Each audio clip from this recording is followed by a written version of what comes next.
Olá, pessoal, como vocês estão? Espero que estejam se cuidando. A gente vai começar a nossa aula de hoje, nossa primeira aula de economia política. Vocês podem perguntar para mim, professor, mas na aula de economia política a gente vai discutir sobre partidos políticos, a gente vai falar da briga do Borso com o Lula? Não, a gente pode até discutir essas coisas, né, depois, mas na aula em si, a economia política nada mais é que a evolução da sociedade. Como que as sociedades se evoluíram, se montaram e se dividiram ao ponto do que a gente chegou hoje, certo? E por que a economia política nisso? Porque envolvem-se pessoas, envolvem-se classes e divisões sociais, e envolve-se também o Estado. Então, quando a gente acaba envolvendo a situação de vários tipos de classes sociais, de situações de pessoas no qual o Estado esteja envolvido, a gente tem que falar sobre política e como a economia impacta nisso. A gente sabe que a economia acaba impactando diretamente nas sociedades e a forma como essas sociedades se evoluíram, certo? Então, para que a gente consiga entender como isso impacta nas suas divisões e na forma que ela está estabilizada hoje, a economia está diretamente ligada. Por quê? Para que uma sociedade seja, vamos se dizer, forte, tenha cada vez menos divisões sociais ou divisões de classe, que todas as pessoas tenham acesso às suas necessidades, é necessário que essa sociedade, esse estado, esse país, esse município, ter uma economia estabilizada. Por quê? Só assim as pessoas vão ter recursos para que elas tenham acesso às necessidades que elas precisam. Ou seja, a gente consegue ver nitidamente, desde sempre, né? Desde o início dos tempos até hoje, aqueles que detêm a moeda, certo? Os detentores da moeda, são aqueles que conseguem produzir bens e serviços, concorda comigo? E quem não detém moeda e não consegue produzir bens e serviços faz o quê? Precisa vender sua alma? Não, precisa vender seu trabalho mesmo. Então, eles vão vender a sua força de trabalho para que ele possa receber essa moeda e possa sobreviver. E daí a gente começa a pensar, cair em discussões mais profundas. Quem tem dinheiro, quem detém a moeda e consegue produzir bens e serviços, consegue ganhar mais moeda, concorda comigo? Então, se essas pessoas que produzem bens e serviços e ganham cada vez mais moedas, nós vamos ter que acompanhar todo esse processo de maneira com meritocracia, né? Porque é assim que funciona. Então, a gente tem que acompanhar todo esse processo oferecendo a nossa força de trabalho. Eu não sou detentora da moeda, eu ofereço minha força de trabalho para eu conseguir a minha renda e sobreviver, certo? Então, o que a gente vai começar a perceber? Que cada vez mais, desde o início dos tempos, há essa evolução, esse crescimento de que quem detém moeda acaba crescendo com mais moeda e quem não detém acaba ficando em situações de vulnerabilidade.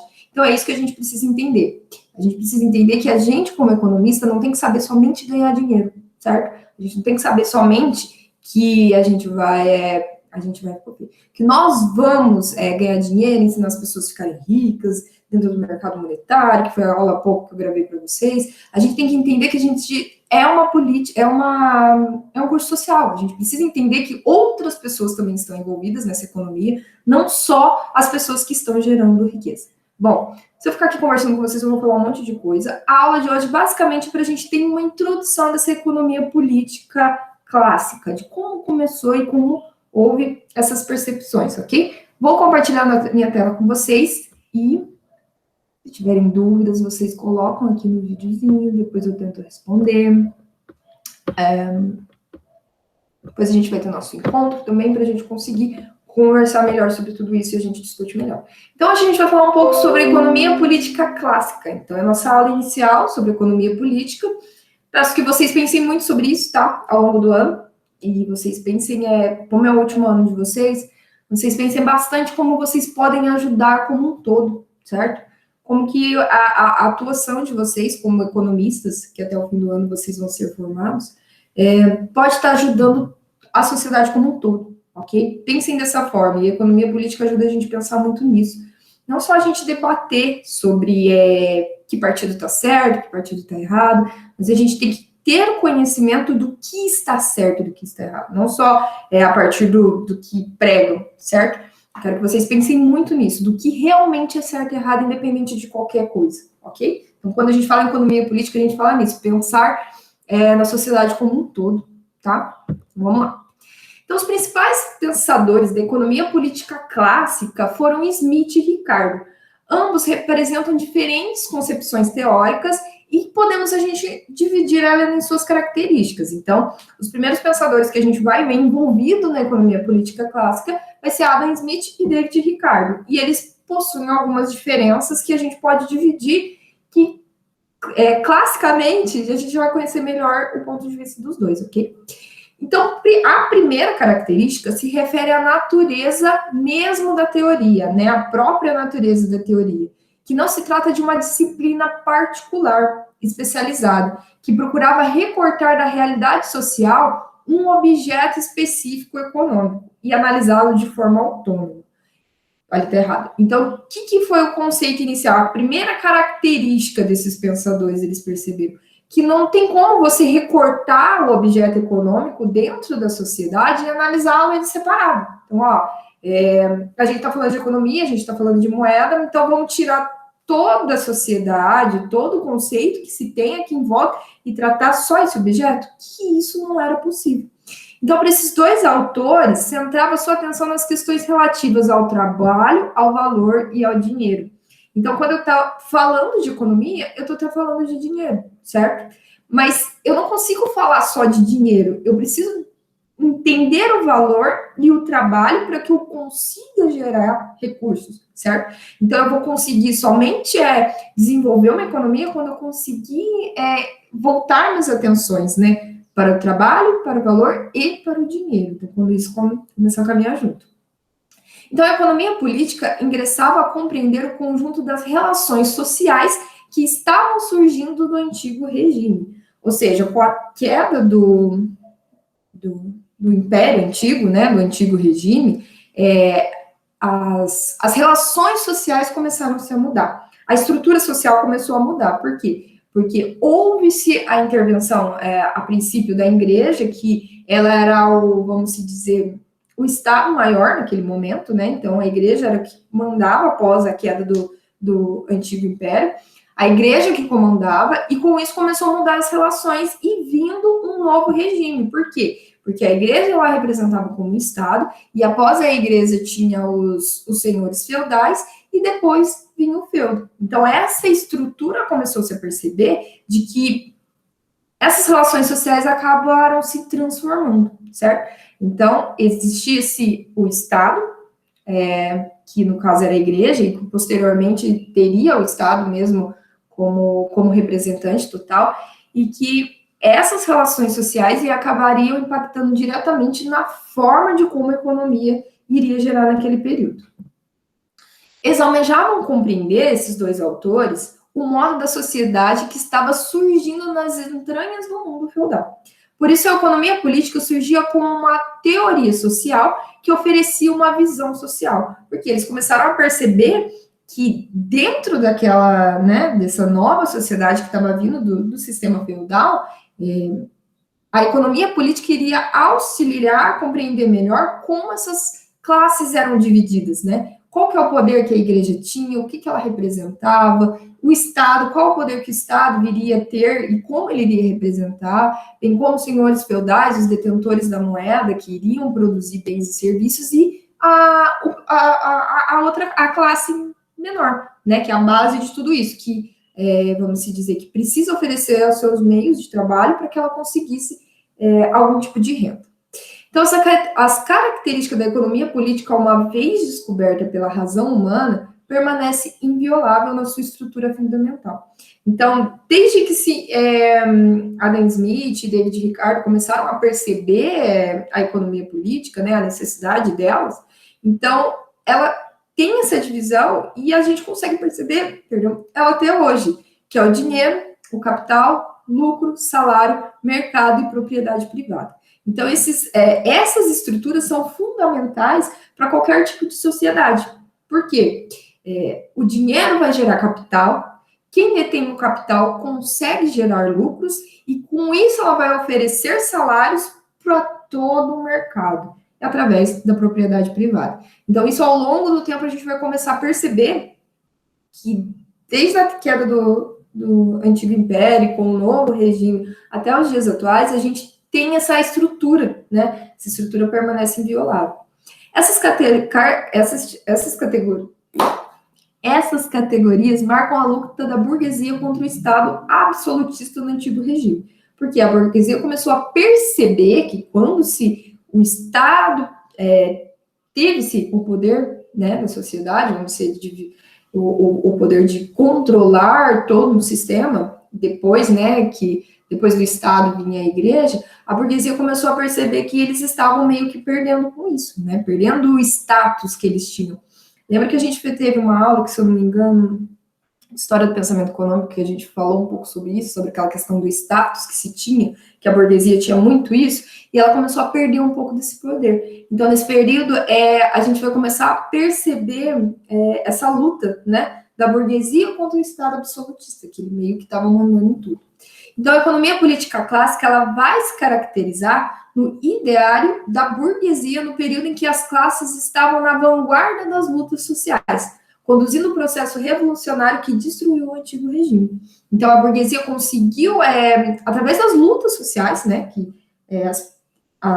uma classe mais baixa estava lutando pelos seus direitos, né, para ter uma qualidade de vida melhor, a burguesia também se apropriou disso, certo? Então, através desse processo revolucionário que se teve, a burguesia se apropriou e destruiu o antigo regime no qual se tinha um Estado absolutista. Então, conseguiu derrubar o Estado absolutista, mas mesmo assim a burguesia ainda estava no poder. A teoria clássica ela pode ser instalada porque constata-se nas teorias dos clássicos que a objetividade em matéria de teoria social não é o mesmo que neutralidade. Então, a gente vai ver essas duas divisões. Então, a gente vai ver que a gente não consegue, dentro da teoria social, igualitar os dois. Então, precisamente por não serem neutros, defendia uma ordem social mais livre e avançada do que o feudalismo, basicamente. Então, quando a gente fala em objetividade, é quando a gente quer tentar ser mais objetivo, que foi lá no início. Então, a gente separa um objeto, certo? Que é a economia de toda a sociedade. E a neutralidade, não. Ela é neutra. Ela não, vamos dizer assim, também não dividiria isso, o objeto de toda a sociedade, mas também eles acabavam não envolvendo-se muito com essa sociedade. Então, eles queriam, vamos dizer, arrecadar cada vez mais lucro, pensar no modo econômico, mas eles eram neutros em relação à sociedade. Então, ele não dividia o objeto, mas também ele era neutro. E esses autores, por não serem neutros, esses dois pensadores, por não terem essa neutralidade, eles defendiam uma ordem social mais livre e avançada que o feudalismo. Então, eles pensavam que, da forma que o feudalismo trabalhava, que era um senhor feudal, que tinha as pessoas que trabalhavam para ele, e essas pessoas trabalhavam em troca, basicamente, de terra e de comida. Lembra que a gente comentou bastante sobre isso na aula de História do Pensamento Econômico também. Então, ao invés dessas pessoas trabalhar em troca só de subsistência, essas pessoas também teriam um salário, algum recurso para que ela pudesse desenvolver também essa classe, né, social, para que ela pudesse se desenvolver dentro de uma sociedade, para ela pudesse crescer. E se caso ela quisesse crescer junto com o senhor feudal, seria possível, né? É essa a teoria. Porque se ela recebesse salários ou tivesse uma terra que seria dessa, ela poderia plantar, poderia desenvolver mais recursos, capitais, vender seus excedentes, né? O que excedia da terra ela conseguia vender, não só para subsistência, para que ela conseguisse se desenvolver. Então, o que os clássicos pensavam? Beleza, existe essa divisão, a gente passou pelo feudalismo, a gente passou pelo antigo regime, no qual a burguesia queria novamente tomar o poder e tinha um Estado absolutista, mas a gente precisa entender que ser fixo dessa forma, né, tratar isso como objeto ou ser neutro em relação, não é o caminho a se seguir. Então, eles começaram a pensar que as outras divisões da sociedade também tinham poder e também conseguiriam se desenvolver bem como as outras. Então, para que uma economia pudesse se desenvolver, era necessário que essas outras classes também gerassem riqueza, renda e lucro, certo? Entre os anos de 1825, 1830 e 48, desenvolveu a crise contra a teoria clássica. Então, durante esse período, houve-se uma crítica à teoria da economia política clássica, que era em relação à burguesia com a cultura ilustrada. Então, a cultura ilustrada era um projeto de emancipação que a burguesia estava defendendo, conduzindo pela burguesia, resumindo na consignação: liberdade, fraternidade e igualdade.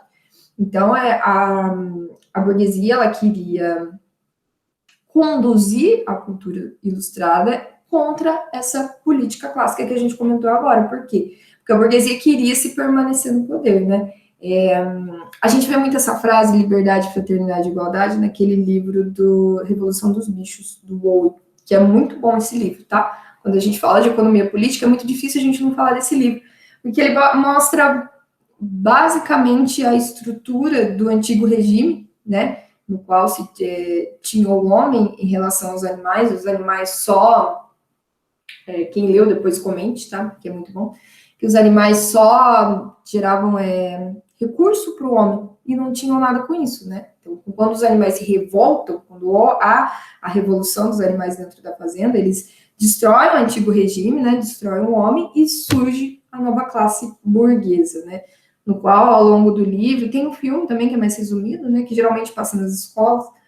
E quando há novamente essa divisão, né? E eles pregam muito isso de liberdade, fraternidade e igualdade, mas que no final, novamente, sempre vai ter uma pessoa no poder ganhando tudo. Então, leiam o livro, vejam o filme. Entretanto, no regime burguês, não foi possível instalar a emancipação humana, mas sim a emancipação política. A emancipação humana esbarrava-se no próprio regime burguês, pois a igualdade jurídica de todos perante a lei, todos são iguais perante a lei. Então, ainda assim que eles queriam defender essa emancipação humana, a burguesia, eles acabavam indo em contra, né? Porque, tipo, dentro da emancipação humana, mostrava que todos eram igual perante a lei. E nunca pode ser traduzido em igualdade econômica e social, que era que a burguesia defendia, eles queriam se manter. Então, como se ia haver uma igualdade, como todos seriam iguais perante a lei, mas eu queria ser mais igual que o outro, certo? Eu quero ser melhor que o outro, que é o que a burguesia defendia, então não batia. Né? Então, quando eles defendiam essa liberdade, fraternidade e igualdade, esse lema, né, da cultura ilustrada, era que todos eram livres e iguais perante a lei. Porém, esse período se bateu de frente. Então, dentro desse período, eles não conseguiam levar essa emancipação humana há muito tempo, porque outras pessoas seriam igual à burguesia, e não era esse o objetivo deles. Então, a burguesia dominava tentando manter a neutralidade sobre a cultura ilustrada. Então, ela queria ser neutra sobre essa cultura. E se instalou-se uma classe conservadora, ou seja, ela não tratava como objeto específico, lembra que a gente comentou, mas ela era neutra. Então, ela queria se manter numa classe conservadora, conservar os seus direitos e neutra em relação aos outros. Diante disso, em 48, dois protagonistas começaram a enfrentar. Então, a classe conservadora e o proletariado revolucionário, que antes aliado à burguesia, passou-se a ser dominado por ele. Então, o que aconteceu? Então, a burguesia defendeu isso, conseguiu trazer o povo para defender essa igualdade, fraternidade, essa cultura ilustrada, tornou-se neutra, porque ela começou a perceber que isso não traria nenhum efeito para ela, que ela não ia ter essa, vamos dizer, essa classe conservadora, então ela se manteve-se neutra, e as pessoas não eram tão iguais e perante a lei assim. Então, a partir de 48, começou-se a ter essa revolução, no qual o proletariado começou a perceber, opa, espera aí, e aquilo que você defendeu, como é que fica? Então, começou a se revolucionar, e a burguesia acabou dominando a classe proletariado, mesmo havendo essa revolução. Então, ocorreu-se assim o abandono da burguesia pela cultura ilustrada. Então, a burguesia abandonou a cultura ilustrada, pois essa tornou-se incompatível com seus ideais. E isso foi o motivo da Revolução de 48. Então, quando ela abandonou a cultura ilustrada de que todos são iguais perante a lei, e todo aquele movimento que ela pregava não batia de acordo com o que ela acreditava e de que aquilo que ela precisava, ela abandonou esses ideais e acabou tornando-se neutra em relação às outras classes sociais. E isso acabou acarretando na Revolução de 48. Para os clássicos, né, quando a gente volta a pensar nisso, quando houve essa revolução, eles começaram a perceber que o valor do produto é o trabalho. E que essa teoria havia derrubado o antigo regime e tornou-se uma crítica ao regime burguês. Essa servia para explicar a exploração do capital em face ao trabalho. Então, quando Smith e Ricardo começou a perceber que, beleza, se tem um produto, né, é devido ao trabalho. Concorda comigo? Então, se ele detém o capital, se possui o capital, mas não possui o trabalho, ele não consegue transformar isso em produto, certo? Então, o valor do produto é o próprio trabalho. Então, isso tornou-se uma crítica ao regime burguês, porque o regime burguês, ele se tornava neutro em relação a isso. E ele dependia, né, do trabalho, da força do proletariado para que ele gerasse capital, porque senão ele não ia conseguir gerar capital. Então, começou-se a perceber que a exploração do trabalho frente ao capital é quanto se o valor do produto não estava mais de acordo com o valor do trabalho. Ou seja, o produto valia mais que o próprio trabalho, para gerar cada vez mais lucro em face à burguesia. Além dessa teoria do valor-trabalho, os clássicos eles pesquisavam a vida social e econômica a partir da produção de bens materiais e não da sua distribuição. E essa teoria estava incompatível com os interesses também da burguesia conservadora. Por quê? Porque quando começou a perceber que o trabalho é que dava valor ao produto, que o produto só viria através do trabalho, e só teria capital também através do trabalho, eles começaram a estudar a vida social dessas pessoas, né? E como a produção material iria cada vez mais impactar. Então, isso estava também incompatível com os interesses da burguesia conservadora.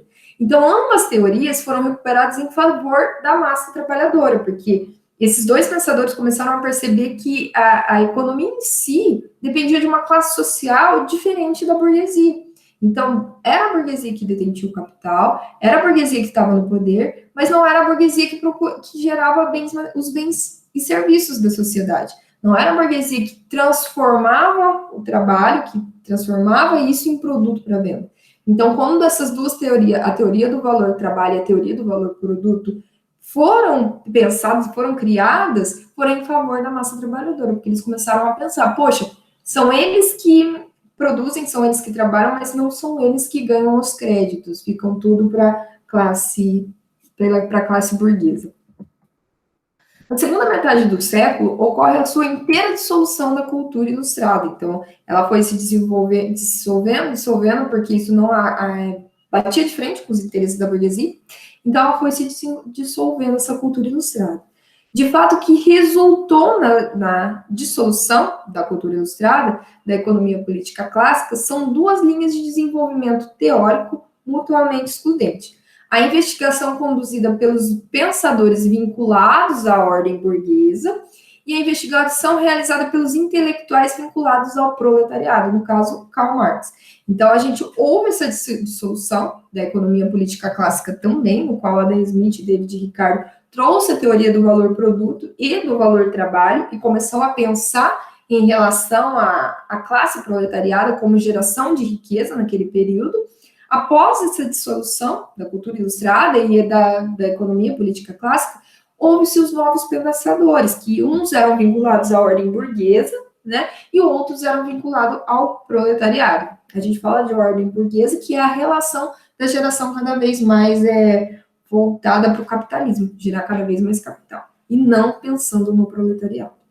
Em ambos os casos, a antiga expressão é deslocada. No primeiro caso, é abandonado, e no segundo caso, Karl Marx faz uma crítica. Ou seja, Essa expressão do valor trabalho, do valor produto, ela é abandonada pelos pensadores voltados à ordem burguesa e ela é feita uma crítica de Karl Marx. Então, Karl Marx faz a crítica em relação à economia política clássica. Então, ele faz essa crítica tentando perceber cada vez mais a necessidade do proletariado.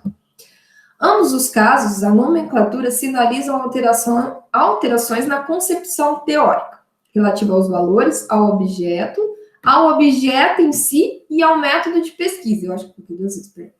Então, essas duas divisões, elas pensam tanto na concepção teórica voltada ao valor, ao objeto e ao método de pesquisa. Então, eles conseguem perceber que eles podem estudar o objeto em si, separado, mas eles não podem perder todo o método da pesquisa, todos os valores envolvidos dentro da sociedade.